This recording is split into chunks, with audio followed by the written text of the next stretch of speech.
जब तक इनको पता चलता कि बीएससी नर्सिंग का वैल्यू भी होता है, तब तक टाइम जा चुका था फर्स्ट और सेकंड राउंड के काउंसलिंग का। अपना कहानी कि आप किस तरीके से गए थे, उस दिन क्या क्या हुआ था आपके साथ। 1000 बच्चे पहुंचे, ठीक है, और अलग अलग रैंक के साथ, किसी का 20,000 रैंक है, किसी का 5,000 रैंक है, किसी का 10,000। और सबको रैंक वाइज बच्चे लोग को लाइन में लगा दिया जाता है। इनमें सीटें नहीं बची हैं इस साल के लिए।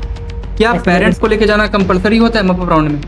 नहीं, कि मॉपअप राउंड सेकंड राउंड के कितने दिन के बाद होता है? मैं चाह रहा हूँ कि आप कितने बजे मॉपअप राउंड के लिए आयुष भवन गए थे, कितने बजे वहां से आप एडमिशन लेके निकल गए थे? उसी अलॉटमेंट लेटर के बेसिस पे मेरा यहाँ आपको मतलब डॉक्यूमेंट लेके जाना है और किस तरह का डॉक्यूमेंट लेके जाना है? कॉलेज नहीं तो बाबू आपको मिलता मिलता कॉलेज हाथ से चला जाएगा और आपका सीट किसी और बच्चे को मिल जाएगा जिसका रैंक आपसे बहुत ज्यादा आ चुका होगा। हाँ, तो क्या फीमेल ईबीसी का दिन अलग होता है और ईबीसी का दिन अलग होता है, या फिर दोनों का एक ही दिन में हो जाता है? यार आप लोगों को फ्री में टेस्ट सीरीज भी दिया जा रहा है। हाय फ्रेंड्स, आज की वीडियो बहुत ही ज्यादा इंपॉर्टेंट होने वाली है, क्योंकि हम इस वीडियो में आज बात करने वाले हैं कि मॉपअप राउंड में कैसे आपको कॉलेज मिलता है, कैसे सिलेक्शन लिया जाता है। तो हमारे साथ ये हैं अरविंद कुमार, हमारे बैचमेट, जो कि खुद मॉपअप राउंड पास करके इस हमारे कॉलेज में ANMCH गया में आ चुके हैं। तो यार हम इनसे पूछने वाले हैं कि किस तरीके से इन्होंने मॉपअप का सारा प्रोसेस किया, किस तरह से इन्हें जो भी विलिंगनेस का फॉर्म आता है वो भरा, और इनकी क्या मजबूरी रही थी मॉपअप में पार्टिसिपेट करने की, और भी बहुत कुछ इस वीडियो में हम लोग पूछने वाले हैं कि ऑफलाइन होता है कि ऑनलाइन, एवरीथिंग जो भी आपको चाहिए होता है। तो सारा आज हम डाउट क्लियर करने वाले हैं इनसे। तो चलो यार इनसे एक एक करके सारी चीजें पूछते हैं। तो भाई ये बताओ कि मॉपअप राउंड में जाने का रीजन आपका क्या था? आई मीन कि आपका फर्स्ट राउंड में कोई कॉलेज मिला था या फिर आपको सेकंड राउंड तक कोई कॉलेज मिला ही नहीं था? देखो भाई, ऐसा हुआ था ना कि मुझे फर्स्ट राउंड में बीएससी नर्सिंग JLNMC भागलपुर मिल गया था। मेरे दोस्तों ने, मेरे रिलेटिव्स ने बहुत सलाह दिया कि बीएससी नर्सिंग पहले कर लो, उसके बाद साथ साथ तैयारी करते रहो। फर्स्ट राउंड सेकंड राउंड का डेट निकल गया, DV हो गया, सारा कुछ हो गया था। अब बचा क्या था, बस मॉपअप के लिए बचा, डेट बचा, आना था मॉपअप का। कुछ सीट्स बचे हुए थे, मुझे पता चली कि सीट्स बचे हुए हैं भागलपुर में, गया में, NMCH में, ये सब में सीट बची हुई है। तो मैं सोचा कि ट्राई करता हूँ मॉपअप में। तो मैंने पता किया कि मैं फर्स्ट राउंड में DV मैंने नहीं कराया, सेकंड राउंड में DV नहीं कराया, तो क्या मैं मॉपअप में पार्टिसिपेट कर सकता हूँ? मेरे सीनियर ने बताया कि हाँ तुम पार्टिसिपेट कर सकते, ऐसा कोई रूल नहीं है कि नहीं, अगर तुमने DV नहीं कराया फर्स्ट राउंड सेकंड राउंड में तो तुम पार्टिसिपेट नहीं कर सकते। ऐसा ये बिल्कुल गलत है, तुम पार्टिसिपेट कर सकते हो। इनको सबसे पहले तो बीएससी नर्सिंग कॉलेज नहीं चाहिए था, क्योंकि इनको इसका वैल्यू नहीं पता था, पहले समझ में नहीं आ रहा था, क्योंकि ऑब्वियसली BCC कई सारे बच्चों के लिए नया एग्जाम होता है, इसमें नए नए कोर्सेज होते हैं, क्योंकि ज्यादातर बच्चे जो मेडिकल फील्ड के होते हैं वो एक्चुअली में नीट पे फोकस कर रहे होते हैं, वो MBBS करना चाह रहे होते हैं। लेकिन जब इन्होंने BCC एग्जाम दिया, इनका एग्जाम क्रैक हो गया और इन्होंने जब कॉलेज को अपना छोड़ना चाहा, ठीक है, फिर इनको बाद में समझ में आया कि भाई इसको भी हम एक बार ट्राई दे सकते हैं। और इनके जो भी फैमिली रिलेटिव घर वाले थे, उन्होंने कहा इनको कि एक बार इस कॉलेज में एंट्री ले लो, वहां पे एडमिशन ले लो, फिर उसके बाद फिर आप तैयारी करना नीट का जो भी आपका है। सही बात। तो तब तक जब तक इनको पता चलता कि बीएससी नर्सिंग का वैल्यू भी होता है, तब तक टाइम जा चुका था फर्स्ट और सेकंड राउंड के काउंसलिंग का। तो अब इनके पास सिर्फ और सिर्फ बचा था मॉपअप राउंड। अगर ये मॉपअप राउंड भी मिस कर देते तो इनको कोई कॉलेज नहीं मिलने वाला था। लेकिन आपके लिए यहाँ पे लर्निंग ये है कि अगर कोई बच्चा काउंसलिंग मिस कर चुका है, जैसे कि मैंने अपने प्रीवियस वीडियो में बताया कि कोई भी बच्चा अगर काउंसलिंग नहीं किया है, चॉइस फिलिंग नहीं किया है या जो भी है, तो भी आप मॉपअप राउंड में पार्टिसिपेट करके अपना एक डिसेंट सा कॉलेज ले सकते हो, अगर आपका रैंक अच्छा आया है तो। ठीक है, अब हम इनसे पूछते हैं कि मॉपअप राउंड का क्या प्रोसेस होता है। तो भाई आप मुझे ये बताओ कि मॉपअप राउंड में एंट्री लेने के लिए क्या करना पड़ता है?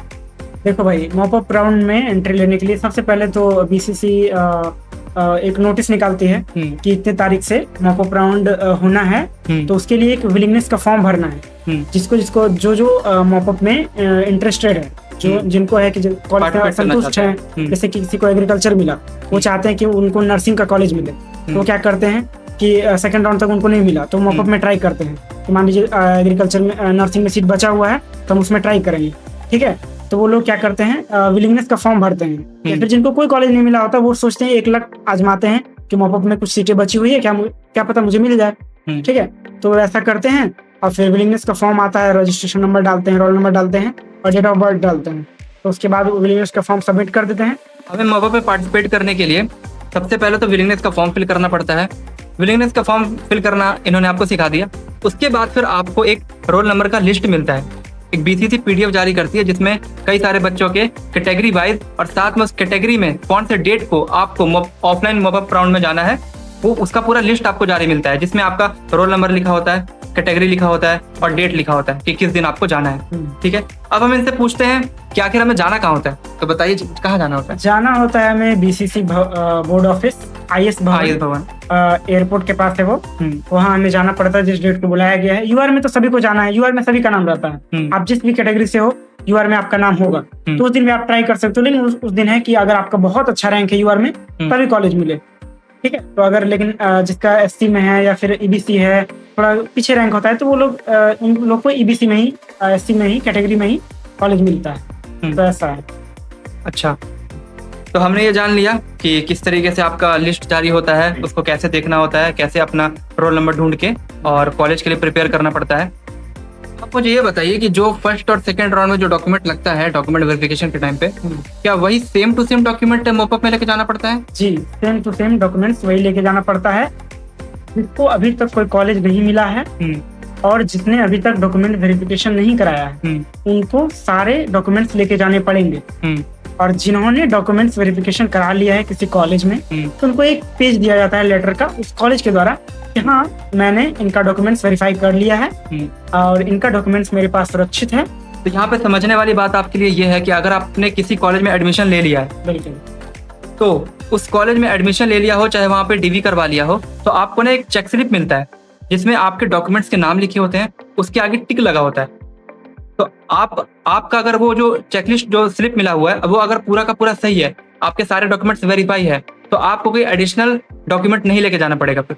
समझ रहे हो? क्योंकि वो एक अथॉरिटी ने वेरीफाई कर लिया है ऑलरेडी, तो आपको दोबारा से क्यों वेरिफिकेशन करेंगे? वो डायरेक्ट आपका वहीं पे DV होकर आपका प्रोसेस वहीं पे खत्म हो जाएगा। लेकिन जिन्होंने अभी तक किसी कॉलेज में एडमिशन नहीं लिया, जिनको फर्स्ट टाइम मॉपअप में ही एडमिशन मिल रहा है, कॉलेज मिल रहा है, तो उनको है कि उनको सारे डॉक्यूमेंट्स ले जाने पड़ेंगे और उनके सारे डॉक्यूमेंट्स वहीं पे वेरीफाई होंगे।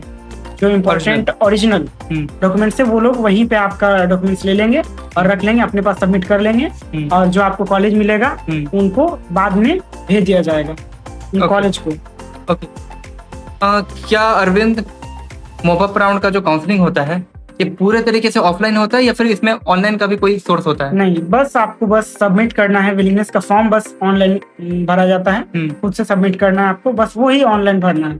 बाकी जितने भी प्रोसेस हैं सारे ऑफलाइन होते हैं, BCCI बोर्ड ऑफिस में होते हैं, ऑफिसर्स की निगरानी में होते हैं, CCTV की निगरानी में। तो क्या आप मुझे ये बता सकते हैं अपना कहानी कि आप किस तरीके से गए थे उस दिन, क्या क्या हुआ था आपके साथ, किस तरीके से आपका डॉक्यूमेंट वेरिफिकेशन हुआ और किस तरीके से आपको कॉलेज में एडमिशन मिला, आपके साथ उन्होंने क्या क्या बातें की, किस तरीके से आप उनका बिहेवियर रहा आपके प्रति, ये सब मुझे प्लीज बताइए थोड़ा। वहाँ पे क्या होता है, BCC बोर्ड ऑफिस में जैसे UR वाले को बुलाया गया, ठीक है, UR वाले का जिस दिन काउंसलिंग है उसको बुलाया गया। वहाँ पे मतलब बहुत लड़के पहुंचे रहते हैं, जिनका रोल नंबर PDF में आता है वो लोग पहुंचे रहते हैं। मान लीजिए 1000 बच्चे पहुंचे, ठीक है, और अलग अलग रैंक के साथ, किसी का 20,000 रैंक है, किसी का 5,000 रैंक है, किसी का 10,000 रैंक है। तो वो क्या करते क्या है, जैसे UR में 50 सीट बाकी है, तो सारे को तो कॉलेज मिलेगा नहीं, तो वो लोग रैंक वाइज बुलाते हैं कि पहले 1 से लेके जिसका 500 रैंक तक है, जो बच्चे आए हुए हैं यहाँ पे, तो वो लोग लाइन में लग जाए रैंक वाइज। इसका 1 रैंक है, फिर 4 रैंक वाले, फिर 5 रैंक वाले, ऐसे करके लाइन में लग जाते हैं। सबको रैंक वाइज लाइन में लगा देते हैं। उसके बाद अंदर चलते जाइए, उसके बाद वो आपसे पूछेंगे आपको क्या चाहिए, BSc नर्सिंग चाहिए तो हाँ BSc नर्सिंग यहाँ बचा हुआ है, उसको चाहिए तो हाँ ठीक है ले लिए, तो 1 सीट घट गया। फिर अगले वाले को फिर पूछा क्या चाहिए, तो एग्रीकल्चर चाहिए, तो हाँ एग्रीकल्चर चाहिए, तो एग्रीकल्चर में सीट बाकी है, ले लिया। मान लीजिए एग्रीकल्चर नर्सिंग में 2 ही सीट बाकी था और 2 सीट लड़का ले लिया, फिर खत्म हो गया और कुछ सीट बचा ही नहीं, तो फिर वो आगे वाले को बोलेंगे कि ठीक है आप सारी सीटें खत्म हो चुकी है, सारी सीटें को ऑक्युपाई कर लिया गया है रैंकर्स के द्वारा, तो आप बाकी लोग जा सकते हैं, तो बाकी लोग को भेज दिया जाता है। ऐसे होता है। तो मतलब आप ये कहना चाह रहे हैं कि सबसे पहले माइक पे अनाउंस किया जाता है और सबको रैंक वाइज बच्चे लोग को लाइन में लगा दिया जाता है। उसके बाद फिर माइक से अनाउंस करके ये कहा जाता है कि इतनी इतनी सीटें खाली हैं। जो कम रैंक वाला बच्चा है उसको एक एक करके सीट पहले अलॉट कर दिया जाता है। मतलब इसका अच्छा रैंक है। हाँ, उनसे पूछा जाता है कि आपको कौन सा कॉलेज चाहिए। तो उनको जो कॉलेज उनको पसंद होता है वो लोग ले लेते हैं। तो उसके बाद फिर जब कॉलेज का सारा सीट खत्म हो जाता है तो फिर जितने भी बच्चे हाँ, उन लोग को माइक से अनाउंस करके बोल दिया जाता है कि आप लोग सीट फुल हो चुका है, यूआर का सीट फुल हो चुकी है, आप लोग जा सकते हैं। अच्छा, बोल दिया। तो ये प्रोसेस तो हमने समझ लिया यूआर का। लेकिन बहुत सारे बच्चे होते हैं जो कि कैटेगरी वाले होते हैं, लाइक वो ईबीसी कैटेगरी के हो सकते हैं, ईडब्ल्यूएस कैटेगरी के हो सकते हैं, तो क्या उनका सेम प्रोसेस होता है या फिर कुछ उसमें डिफरेंस है? नहीं, प्रोसेस वही है। वही है कि आपको मान लीजिए जिस दिन एससी का है, मान लीजिए 17 तारीख को एससी का है, 17 फरवरी को एससी का हो रहा है, तो आप गए वहाँ, पूरे लोग आए हुए हैं, आपको माइक से अनाउंस किया जाएगा जिस भी बच्चे का एससी में 1 से लेके 100 रैंक तक है या 150 रैंक तक है, 200 रैंक तक है, वो लोग लाइन में लग जाए। ठीक है, ऐसे करके फिर 100 मान लीजिए 100 रैंक तक 10 लड़के पहुंचे। ठीक है, तो 10 लड़के को लाइन में लगाया गया। फिर वहां पे बोला गया कि ठीक है, रैंक बताइए लाइन बाय लाइन। उसके बाद आपसे पूछा जाएगा कि हाँ एससी में बीएससी नर्सिंग में यहाँ 2 सीट खाली है, आपको चाहिए? तो हाँ ठीक है, हम चाहिए हमको, तो मिल जाएगा। तो वैसे करके मान लीजिए 10 लड़का कुछ ना कुछ मिल गया, उसको हटा दिया, फिर से अनाउंस किया जाएगा कि अब 100 से लेके 200 रैंक वाले तक लाइन में लग जाए। ऐसे करके प्रोसेस चलता रहता जब तक सीटें बची रहती है। हाँ, जब तक सीटें बची रहती है। सीटें जब खत्म हुई तब से बोल दिया जाता है अनाउंस करके कि आप लोग जा सकते हैं, सीटें फुल हो चुकी है, अब इस कैटेगरी में सीटें नहीं बची हैं इस साल के लिए, ऐसे करके बोल दिया जाता है। हाँ, तो बच्चे आप लोग को ये बहुत ज्यादा डाउट रहता है ना कि हमारा यूआर से सिलेक्शन होगा मॉपअप में या फिर हमारा कैटेगरी से होगा। तो बाबू देखो, अगर आपका रैंक बहुत कम है, आई मीन कि आपका यूआर रैंक काफी कम है, तो आपका यूआर से सिलेक्शन का ज्यादा चांस है। बट अगर आपका यूआर रैंक ज्यादा है बट आपका कैटेगरी रैंक सही है, ठीक है, आई मीन आप बहुत ज्यादा रैंक नहीं लेके आए हो यूआर वाला, तो ऑब्वियसली आपका कैटेगरी रैंक बहुत ज्यादा जाने भी नहीं वाला है। तो अगर आपका इस तरह का अगर बॉर्डर लाइन पे अगर आप हो, ठीक है, तो आपका कैटेगरी वाइज आपका सिलेक्शन हो जाएगा, है ना? ऐसा ही आप कहना चाह रहे हैं? बिल्कुल बिल्कुल। तो अरविंद, मुझे एक बात बताइए, क्या पेरेंट्स को लेके जाना कंपलसरी होता है मॉपअप राउंड में? नहीं, ऐसा कुछ नहीं है, ये कोई रूल नहीं है कि पेरेंट्स को लाना कंपलसरी है। आप अकेले जा सकते हैं, दोस्तों के साथ जा सकते हैं, कोई दिक्कत नहीं, अकेले भी जा सकते हैं। तो वहाँ पे पेरेंट्स के साइन लगते हैं क्या? नहीं, पेरेंट्स के साइन नहीं लगते हैं। अगर कुछ डॉक्यूमेंट्स में लगता है तो आप बाद में कर सकते हैं। ओके, अगर हमारे पास कोई डॉक्यूमेंट्स अवेलेबल नहीं है उस टाइम पे मॉपअप राउंड में, तो क्या हमें टाइम मिलता है या फिर हमको टाइम मिलता है? आपसे लेटर लिखवाया जाएगा कि मेरे पास ये डॉक्यूमेंट्स नहीं है, तो मैं इसकी गारंटी लेती हूँ या लेता हूँ कि मैं जिस कॉलेज में जा रहा हूँ उस कॉलेज में जाने के बाद मैं डॉक्यूमेंट्स जमा कर दूंगा, या 5 दिनों का समय दिया जाए, डॉक्यूमेंट्स में 5 दिनों में जमा कर दूंगा या दूंगा, ऐसे करके टाइम दिया जाता है। लेटर लेकिन लिख के आपको जमा करना पड़ेगा वहाँ पे। अच्छा, एक और क्वेश्चन था अरविंद, कि मॉपअप राउंड सेकंड राउंड के कितने दिन के बाद होता है? मॉपअप जो काउंसलिंग होती है वो सेकंड राउंड के 10 से 15 दिनों के बाद हो जाती है। अच्छा, और मॉपअप राउंड का जो पूरा प्रोसेस होता है, लाइक कि किसी दिन यूआर का होगा, किसी दिन बीसी का होगा, किसी दिन ईडब्ल्यूएस का होगा, तो इसमें कितना टाइम लग जाता है? मतलब कि अगर मान लीजिए हमारा ईडब्ल्यूएस है और आपका ईबीसी है, तो हमारे जो डेज रहेंगे इनके बीच में कितने कितने गैप्स रहते हैं? गैप रेगुलर रहता है, जैसे कि यूआर का 16 तारीख को हुआ, फिर ईबीसी का हो गया 17 को, एससी को हो गया 18 को, ईडब्ल्यूएस का हो गया आपको 19 को, ऐसे करके रेगुलर, मतलब संडे छोड़ के बस। मतलब कि बच्चा लोग को ज्यादा वेट नहीं करना पड़ेगा? बिल्कुल वेट नहीं करना। जैसे ही मॉपअप राउंड स्टार्ट होगा बच्चा आप लोग का, तो आपका तुरंत मॉपअप राउंड कंप्लीट भी हो जाएगा। अरविंद, मेरे को एक और डाउट था कि बच्चा जो है वो मॉपअप राउंड में एडमिशन तो ले रहा है, लेकिन क्या कोई कॉलेज का बंदा वहाँ पे मॉपअप राउंड में प्रेजेंट होता है कुछ बताने के लिए, कुछ समझाने के लिए? ऐसा कुछ होता है? रहते हैं, कॉलेज के फैकल्टीज आते हैं, जो टीचर होते हैं, ट्यूटर होते हैं, वो लोग एक ट्यूटर हर एक कॉलेज के वहाँ प्रेजेंट रहते हैं। सब आईएएस भवन में प्रेजेंट होते हैं? बिल्कुल, सब ऑफिसर के रूप में प्रेजेंट रहते हैं। जैसे कि हमारे कॉलेज के गया के कॉलेज के थे, वहाँ टीचर थे दीपक सर थे, वो सारे डाउट क्लियर कर रहे थे कि हाँ बच्चे को, मैंने जैसे पूछा कि वहाँ हॉस्टल है कि नहीं, तो बताया कि हाँ हॉस्टल है। और कब, मैंने पूछा कि कब मुझे जाना है एडमिशन के लिए, तो बताया कि अभी से 10 दिन के बाद आपको कॉल जाएगा और उस टाइम आप जाके एडमिशन करा सकते हैं, ऐसे करके। मुझे 10 दिन के बाद बुलाया गया। तो मतलब आप कहना ये चाहते हैं कि वहाँ पे जो फैकल्टीज पहले से प्रेजेंट रहती है वो आपको बता देती है? हाँ, सारे कितने दिन के बाद आपको एडमिशन है, जो कॉलेज अलॉट हुआ है उसके रिगार्डिंग सारे डाउट वहीं पे क्लियर कर देंगे। अगर आप अच्छे से पूछोगे तो सारे डाउट आपके वहीं क्लियर हो जाएंगे और भटकने की जरूरत नहीं पड़ेगी। ओके, मेरा एक और डाउट था अरविंद, कि आपसे जो कॉलेज को जो भी फीस लिया जाता है, ठीक है, कॉलेज के कुछ चार्जेस होंगे, फीस होगी या फिर बुक की फीस होती है, जनरली कॉलेज वाले पहले ही ले लेते हैं, तो वो आपसे कब लिया गया था? आईएएस भवन में या फिर कॉलेज आके? नहीं, वहाँ कोई फीस नहीं लगी थी, वो भी सारा एडमिशन का प्रोसेस था, जो फीस थी सारे कॉलेज आने के बाद लेते। मतलब कॉलेज कि में आपका वहाँ पे कोई पैसा लेके कोई नहीं पैसा जाना है। नहीं, कोई पैसा तो बच्चों ये चीज समझ लो, क्योंकि कई सारे बच्चों का डाउट होता है कि वो लोग कई सारा कैश लेके चले जाते हैं, क्योंकि उनको ना एक्चुअल में नॉलेज नहीं होता है कि वहाँ पे क्या लेके जाना है क्या नहीं लेके जाना है। हाँ। तो वहाँ पे सिर्फ आपको डॉक्यूमेंट्स लेके जाना है, ठीक है। बाकी आपको जो कैश वाला सीन है वो आप जब कॉलेज आओगे तब आपसे ले लिया जाएगा।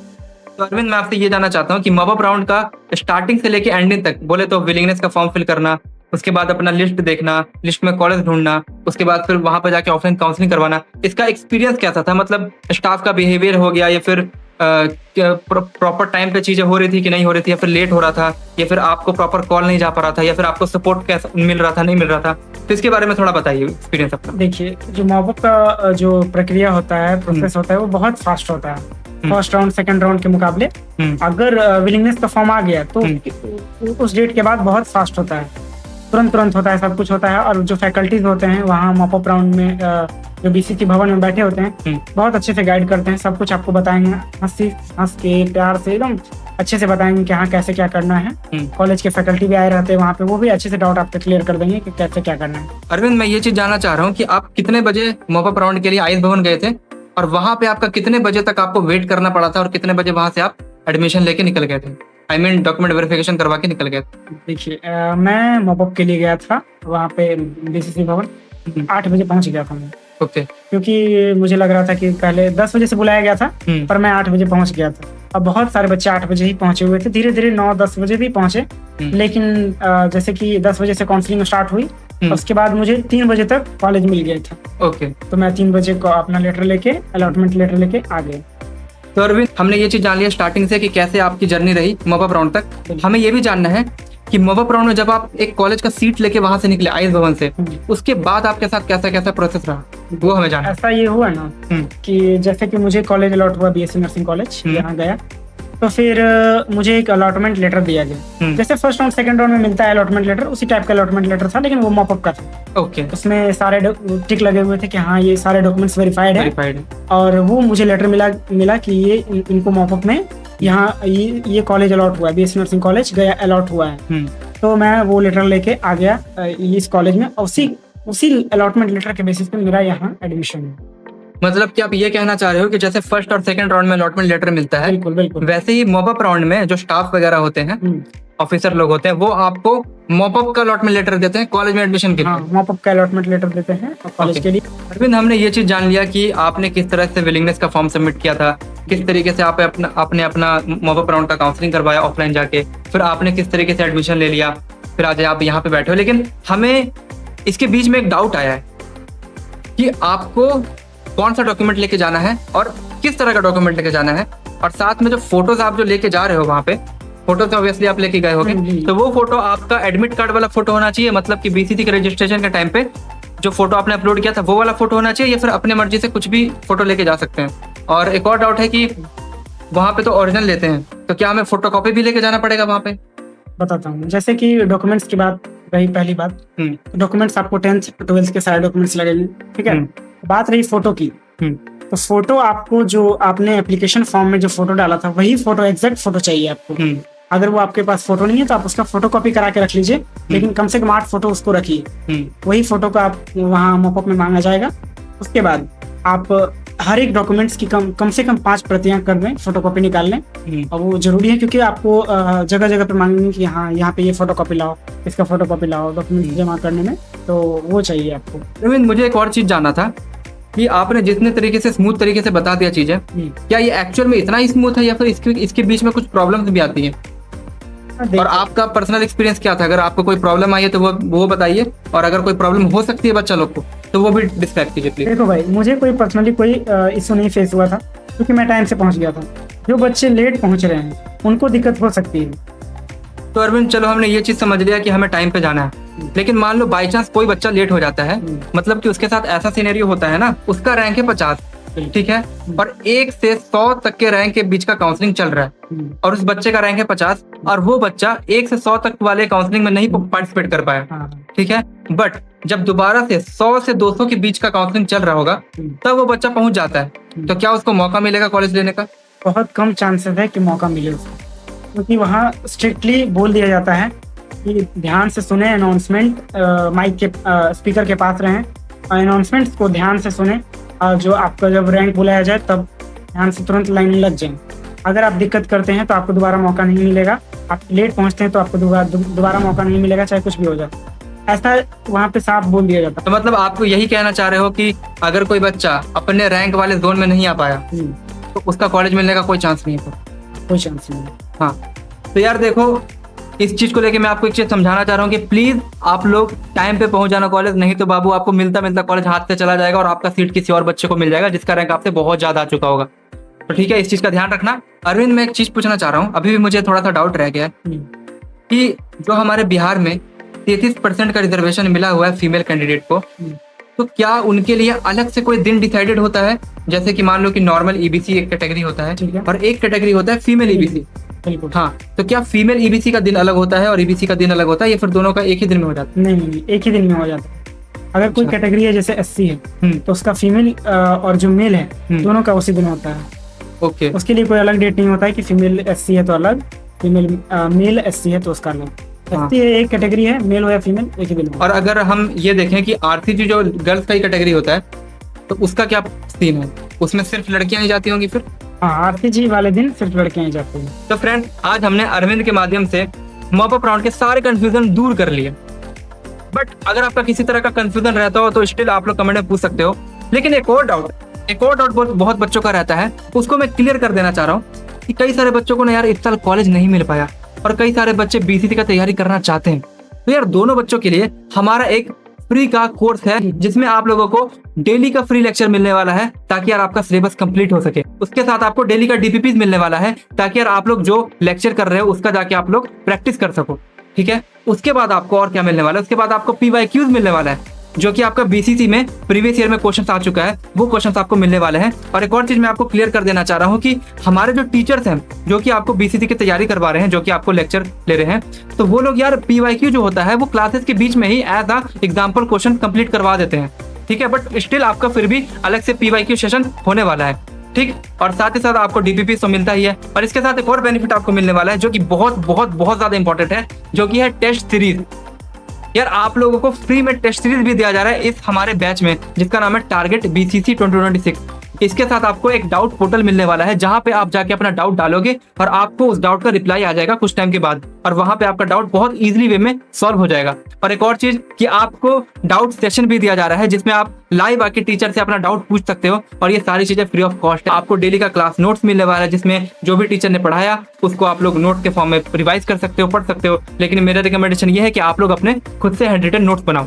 तो इतनी सारे बेनिफिट के साथ आपको चीजें मिलने वाली है, तो आप लोग प्लीज इस कोर्स को परस्यू करो और इसे पढ़ाई करना स्टार्ट कर दो। कोई भी पेड बैच लेने से पहले इस कोर्स को एटलीस्ट एक बार ट्राई करो, आप फैन हो जाने वाले हो, क्योंकि इसमें इतने सारे बेनिफिट मिलने वाले हैं जो कि आपको प्रीमियम पेड सब्सक्रिप्शन में भी नहीं मिल रहे होते हैं। ठीक है, और हमारा बहुत बड़ा thank you, big thanks to Arvind Kumar जिसने हमारी इतनी ज्यादा हेल्प की, इतने सारे हमारे डाउट सॉल्व किए, इतना सारा कंफ्यूजन दूर किया कि अब हम मॉप अप के लिए अच्छे से कॉन्फिडेंट हो चुके हैं। तो चलो यार, इसी के साथ इस वीडियो को हम लोग एंड करते हैं। और जो बच्चे दोबारा से तैयारी करना चाहते हो तो यार हमारा फ्री का बैच आप लोग ज्वाइन कर सकते हो। इसी तरह से चैनल पे प्यार बनाए रखो और अगर वीडियो पसंद आई हो तो प्लीज यार लाइक कर देना। हम बीच में बोलना भूल जाते हैं अपने फ्लो में कि लाइक कर दिया करो, बट यार अगर आपको पसंद आया वीडियो तो आप लाइक कर देना। और अगर आपको ये कंटेंट यूजफुल लगता है, हमारा चैनल यूजफुल लगता है, तो please hit a subscribe button.